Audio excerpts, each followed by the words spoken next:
A safe injection site bill will not be voted on by the Colorado legislature this year after Democratic Senator Brittney Petterson pulled the bill. The bill would have allowed for the nation's first safe injection site program where people could inject drugs recreationally under the supervision of medical practitioners.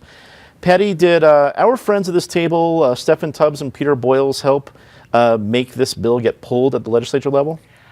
They certainly made it a lot of noise that I think many politicians didn't want to hear.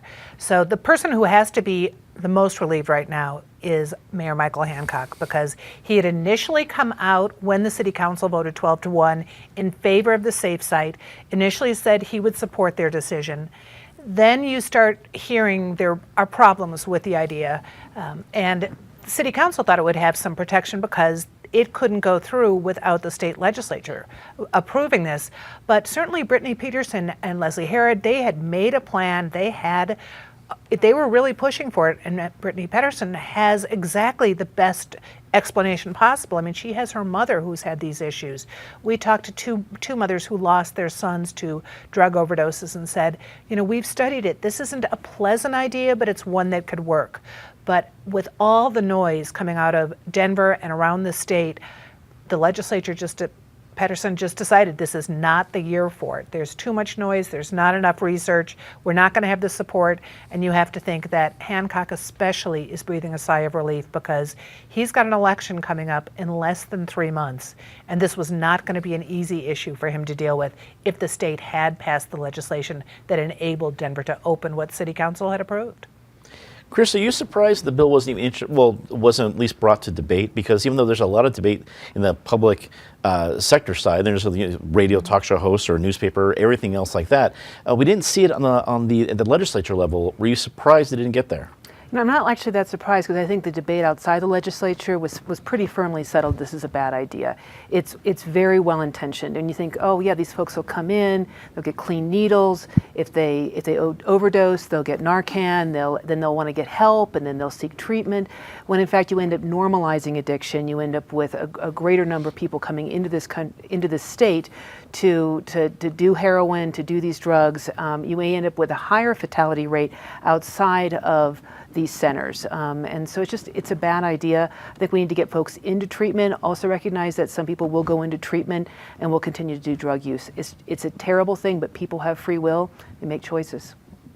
Natasha, clearly it was not going to be a slam dunk, even if it did get introduced. But can conservatives or Republicans claim this as a win in a year where Democrats are running everything? I think so. I mean, I think as early as election night, the big question was what were the topics where Republicans would be able to fight back, pull back a little bit of power and maybe push the agenda in one direction or another. I think they proved with this particular issue that this is something that they could do it on. And I think that was a success, and they'll probably claim that as well.